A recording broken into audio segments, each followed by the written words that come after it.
Muy buenas tardes. Bienvenidos a la conferencia de prensa de la Presidencia del Consejo de Ministros. A continuación, el jefe de gabinete ministerial, el señor Aníbal Torres, acompañado de los ministros de Estado, informarán de los alcances de la reunión sostenida con el presidente del Congreso y los integrantes de la mesa directiva. Señores periodistas, como es de conocimiento público, el presidente de la República solicitó al señor presidente del Congreso de la República para establecer una reunión a fin de encontrar puntos de consenso para superar la inestabilidad política que vive el país. El señor presidente del Congreso, a su vez, comunicó al Ejecutivo que la reunión sería en el Palacio del Legislativo. Nosotros, por disposición de nuestro presidente, Pedro Castillo, no tuvimos ningún inconveniente para concurrir. Se llevó a cabo esta reunión, también como es de conocimiento público, esta mañana. En esa reunión, el presidente de la República, después de una conversación, presentó al señor presidente del Congreso un documento denominado Consenso por el Perú, en donde se plantean algunos ejes que nos servirían de base para resolver la mencionada inestabilidad. Como sabemos, y es de conocimiento público, por ya mucho tiempo el país vive una inestabilidad política. No a partir de este gobierno, sino con mucha anterioridad. En 5 años tuvimos 5 presidentes y un cierre del Congreso, lo cual es sumamente grave para que pueda existir estabilidad económica y en todos los otros aspectos en el país. Esa inestabilidad se debe a 2 elementos, que son la vacancia presidencial por incapacidad moral y la cuestión de confianza. Eso es lo que ha generado la inestabilidad política. Y hemos hecho presente eso a la mesa directiva del Congreso, en el sentido de que termine este gobierno en el 2006, o como pretende un sector del Congreso adelantar las elecciones, o como se pretende que termine de otra forma por el consabido golpe que ya se sabe y que ya es de conocimiento público, a través de la vacancia, a través de la suspensión del cargo, a través de la acusación constitucional o a través de la renuncia. Son conocidos esos elementos. Por esa razón, la única forma de eliminar esa inestabilidad política es eliminando las causas, y las causas son las 2 que acabo de mencionar. Y hemos presentado un proyecto de ley al inicio de este gobierno para que el Congreso debata esta ley, cosa que todavía no se ha hecho. Eso en cuanto a la inestabilidad política, no me voy a extender mucho, esta es una conferencia de prensa, lo vamos a hacer muy sintéticamente, Pero también hemos hablado allí con relación a la lucha contra la inseguridad ciudadana. La inseguridad ciudadana, para combatirla, por supuesto, no le compete al Ejecutivo, a través del Ministerio del Interior. Ahora, en los lugares donde hay emergencia, el Ministerio del Interior, o sea, la Policía Nacional auxiliada por las Fuerzas Armadas. Y también se requiere de que trabajen conjuntamente con la Policía Nacional, la Policía Municipal, el llamado Serenazgo. Pero ellos no tienen armas. Por eso es que hemos presentado un proyecto de ley para que se discuta en el Congreso la posibilidad de que la Policía Municipal tenga armas no letales. Y eso debería también pues debatirse en el Congreso. Igualmente hemos presentado un proyecto de ley para que en las motos no vayan 2 personas, sino una sola, porque como vemos frecuentemente, todos los días, los asaltos se producen, ¿no?, por 2 personas que van en una moto. No para que la prohibición sea a nivel nacional, no, porque nosotros conocemos perfectamente que en algunos lugares del país la moto es el principal vehículo, ¿no?, que utilizan las personas para movilizarse y para transportar su carga, sino para que la policía, ¿no?, en determinado lugar, en determinados momentos establezca, ¿no?, cuando una persona o una sola persona debe ir, ¿no?, en una moto, hecho que consideramos que se debe debatir. Igualmente, sabemos, ¿no?, dónde se venden los celulares robados, dónde se comercializan estos bienes, y eso constituye delito de receptación. Igualmente hemos presentado un proyecto de ley para que se agraven las penas, porque las penas allí son muy bajas, no disuade. Entonces, para que se agrave las penas del delito de receptación y nadie pueda comprar o vender un objeto robado, como es, por ejemplo, un celular. Igualmente, a todos nos consta cómo hay ciudadanos que agreden a la autoridad, agreden al policía, ¿no? Y de otro lado, cuando hay un enfrentamiento entre el delincuente y el policía, si el policía hace uso de su arma y por supuesto causa daño al asaltante, ¿no?, al ladrón, el policía inmediatamente es procesado. Allí sí la Fiscalía y el Poder Judicial actúan rápidamente.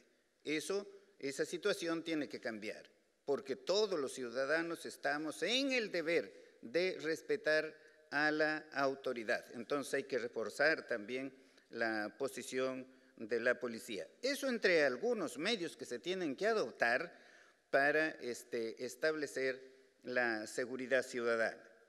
También hemos señalado un tercer eje, la reactivación e impulso al crecimiento económico. No puede haber crecimiento económico con una enorme inestabilidad política. La inestabilidad política la tenemos que resolver. Lo tenemos que hacer por el bien del país, ¿no? Aquí, deponiendo banderas, la única bandera tiene que ser la bandera del Perú. Y eso debemos resolverlo. Y entonces, allí tenemos que incentivar, promover el crecimiento económico. Mediante varias medidas, el Ministerio de Economía está trabajando varios dispositivos legales, creo que 15 en total, que se van a presentar y que deberían ser tratados con prioridad en el Congreso de la República. También hemos presentado un proyecto de ley para destrabar más de 1.800 obras que se encuentran paralizadas por la corrupción, paralizadas mediante los arbitrajes. Hemos presentado ese proyecto para destrabar eso, a fin de que no se haga una liquidación de la obra y se establezca cuánto se ha avanzado para continuar con lo que falta a fin de terminar esa obra. Y eso es absolutamente necesario, ¿no?, que el Congreso de la República lo trate lo antes posible, porque eso va a beneficiar a todos los peruanos, absolutamente a todos los peruanos. Porque ¿cómo crece la economía? La economía crece con la iniciativa privada, pero también con la iniciativa pública. La iniciativa pública, ¿no?, o sea, la inversión pública se hace generalmente mediante el gasto público, o sea, mediante la ejecución de ese gasto en la realización de obras, escuelas, colegios, hospitales, vías de comunicación, etcétera, etcétera, etcétera. De manera que ahí tenemos que pedirle al Congreso de la República pues que acelere, ¿no?, la dación de esa ley. Claro que el Congreso nos ha dicho que hay, creo, 150 y tantos proyectos de leyes que hemos presentado. Ahí se han equivocado, hay un error, no solamente hemos presentado, creo, 98 proyectos de ley y la mayoría pues no están atendidos. Y eso es lo que pedimos al Congreso, ¿no?, para que acelere. El Congreso nos ha manifestado que también el Poder Ejecutivo no regula, no reglamenta las leyes que nos ha remitido. Y en eso las críticas positivas nosotros las tenemos que escuchar y tenemos que acelerar la reglamentación de las leyes que se encuentran pendientes, ¿no?, de dicha reglamentación.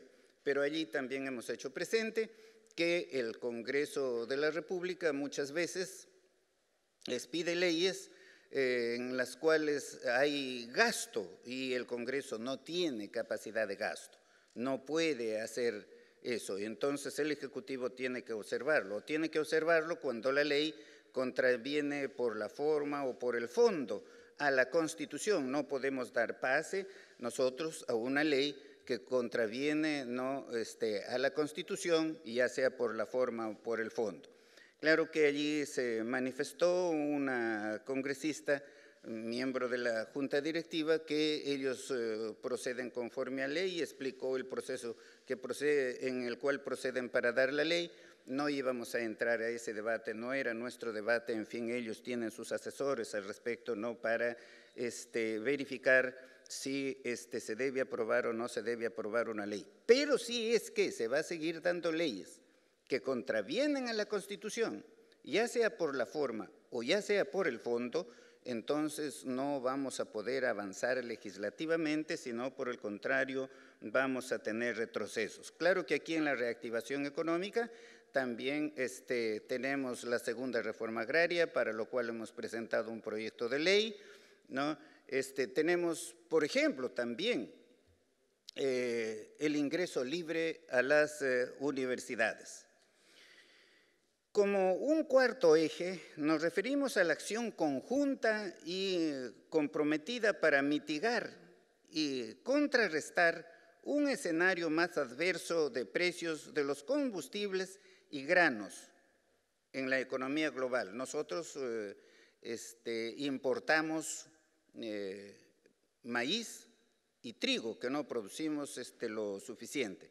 Si se agrava la situación internacional, crecen los precios, afecta a la canasta familiar, entonces hay que trabajar conjuntamente ambas instituciones, en el Ejecutivo, en cuanto se refiere a la administración del presupuesto de la República, y el Legislativo, apoyando, por supuesto, con las leyes que se den, ¿no?, o que se tengan que dar con esa ocasión, para mitigar, digo, eso, ¿no?, el que los precios de los combustibles y de los granos suban excesivamente. Esto es en el caso de que se produjera esa subida.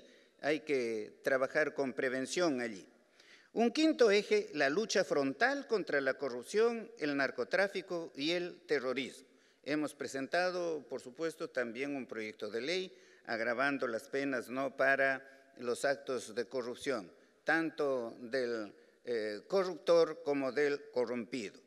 Y en cuanto al narcotráfico, igualmente, ¿no?, estamos estableciendo mecanismos para luchar contra el narcotráfico, porque como sabemos, el narcotráfico siempre ha sido atacado mediante la fuerza. No digo que está mal eso, pero los resultados todos los conocemos, ¿no? No hay mayormente resultados positivos, de manera que tenemos que dar un giro allí en cuanto a la lucha contra el narcotráfico. Un sexto eje, mitigar los intereses elevados de los créditos hipotecarios y de consumo. Como sabemos, ¿no?, en nuestro medio, los intereses en los créditos hipotecarios, especialmente para la adquisición de casa de vivienda, y los créditos de consumo, pues son muy caros en nuestro país, ¿no? Debido a que las instituciones de crédito, con el primer atraso del deudor, entonces ellos ya pueden cobrar 2 tasas de interés, la compensatoria y la moratoria, y a su vez permanentemente capitalizar esa tasa. Por tanto, las deudas se duplican, se triplican rápidamente. Esto es una cuestión importante, porque no se puede generalmente realizar actividades económicas sin el crédito. El crédito es fundamental, ¿no? Y en cuanto a la política exterior, ¿no?, aquí tenemos a nuestro canciller, que nos va a manifestar lo que se dijo allí en esta reunión. Sí quisiera hacerles presente que el señor presidente del Congreso de la República realizó una conversación, un diálogo muy cordial, muy sereno. Igualmente el congresista Muñante y la congresista por Ayacucho, que no recuerdo, Digna Calle, ¿no? Personas muy centradas, ¿no? Si nos hicieron algunas observaciones, por ejemplo, en cuanto a la designación de funcionarios, nosotros tenemos que escuchar eso. Nosotros no somos perfectos, hemos incurrido en errores y los hemos corregido, y no aseguramos a nadie que no vamos a seguir cometiendo errores porque, como he dicho en alguna otra ocasión, porque grafica realmente cómo es la realidad aquí en cualquier parte del mundo. Solamente Dios y los imbéciles son perfectos. Nosotros los seres humanos no somos perfectos. Nosotros somos tarea que nos vamos haciendo desde que nacemos, ¿no?, hasta que morimos. Eso es lo que tenía que exponerles, pero el señor canciller les va a exponer lo relativo a la política exterior. Muchas gracias. La política exterior refleja la política interior, y por eso la gobernabilidad democrática es no solamente una necesidad de los poderes públicos, sino también de la ciudadanía, que mediante el voto ciudadano legítimo ha entregado el poder democrático por un periodo constitucional al Parlamento y al Ejecutivo. Y en ese sentido, la conducción de la política exterior es una responsabilidad del presidente de la República en el marco de la aplicación de las leyes, pero no ajena también a la participación del Congreso dentro de sus márgenes de potestad legislativa, incluso de fiscalización y control. En particular, en la lógica de estas relaciones, el viernes 26 de septiembre yo voy a informar en la Comisión de Relaciones Exteriores, ante la invitación de su presidenta, la política exterior y la hoja de ruta del gobierno. Asimismo, la política exterior requiere de una visión multilateral, no ideologizada, sino en función de los intereses de nuestro pueblo, que significa bajo principios y valores democráticos, también políticas pragmáticas. Por eso saludamos también en su momento la decisión del Parlamento de aprobar el día de ayer el viaje del presidente de la República a efectos de poder participar en las Naciones Unidas en una asamblea anual donde no solamente son conferencias mucho menos protocolares, sino también reuniones con jefes de Estado para cerrar políticas en materia educativa, lucha contra el terrorismo, cerrar brechas sociales y otros niveles. Y en tercer lugar, esa diplomacia social lo que se busca es que sea en beneficio de nuestra población. De ahí que los organismos también multilaterales con los cuales tenemos relaciones, el presidente preside la CAN pro tempore, como también la Comunidad Andina, quiero decir, va a asumir en el mes de noviembre también el Perú la presidencia de la Alianza del Pacífico, como también en el próximo tiempo también se va a asumir la organización de la Asamblea General de la OEA aquí en octubre, y más adelante también la APEC, que reúne Asia-Pacífico, las economías. Es decir, hay todo un derrotero que el presidente necesita ejercer las potestades en el marco de la ley y la Constitución para representar los intereses del país en beneficio de nuestra población, sobre todo los más necesitados. Es lo que quería mencionar, señor Premier. Gracias. Bicentenario del Perú, 2024. Siempre con el pueblo. Gobierno del Perú.